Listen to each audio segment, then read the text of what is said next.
Hello,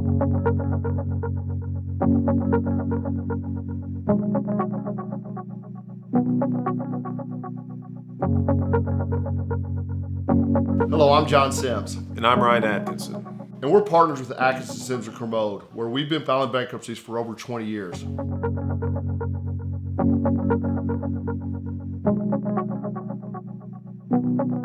lot of times I'll get people ask me, am I going to lose stuff?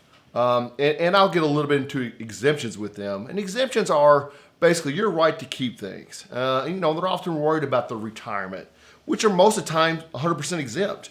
They're worried about money they may have in the bank or a car that's paid for.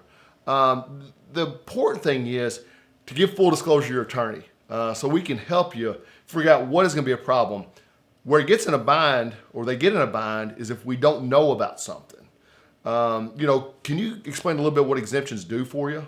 The information that an individual has about their situation, the more they have, the more we can give valuable direction to our clients. Because if we don't know about a particular item, for example, you mentioned amounts of debts on things like cars, interest rates are important.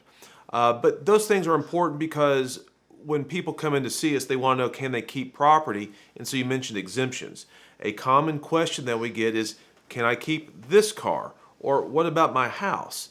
And the general answer is, it depends. And what I mean by that is, under the bankruptcy rules, you're allowed to protect equity and property.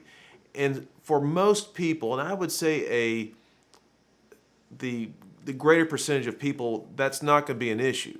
But when there is an issue, that is where we come into play, and we will present a plan that will allow you to do the things that are important to you, such as protecting a house, protecting a car. And so, again, it's planning from the attorney standpoint and also from the individual standpoint that's so important. And that's why we need to sit down, come up with a plan of organization, a plan of attack, and then we'll proceed from there. What I've noticed or have questions a lot of time is somebody going to come to my house and look at my property. And in some districts they do. So they'll see that on the internet, which can arm them with information. But what you need to understand is each district is different. In the Eastern District of Kentucky, they do not come out and do an appraisal of your stuff. They rely on you to tell the truth. And we encourage you to tell the truth. We're going to sort through that with you. And we may say things like, what are your clothing worth?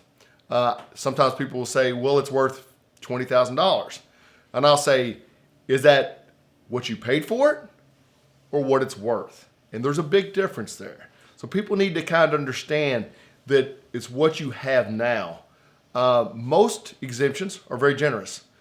Sometimes, like you said, people don't have an exemption for something. If they don't, we try to work around that. And I don't mean work around it by not disclosing it. I mean work around it with the way we plan their bankruptcy. A question we frequently get from our clients is, I have a car that's paid off. Can I keep it? And the answer is, under the bankruptcy rules, we are allowed to protect, or the term we use is exempt property up to certain dollar amounts. And so for most people, it is not going to be an issue, but it is a case-by-case scenario. Yeah, Ryan, the exemptions are allowed under the bankruptcy code. And in Kentucky, we use the federal exemptions. They're very generous most of the time. Like your retirement is typically 100% exempt. Equity in a home can be up to $25,000 roughly for an individual or $50,000 for a couple. So there's things out there that we can do to protect that property.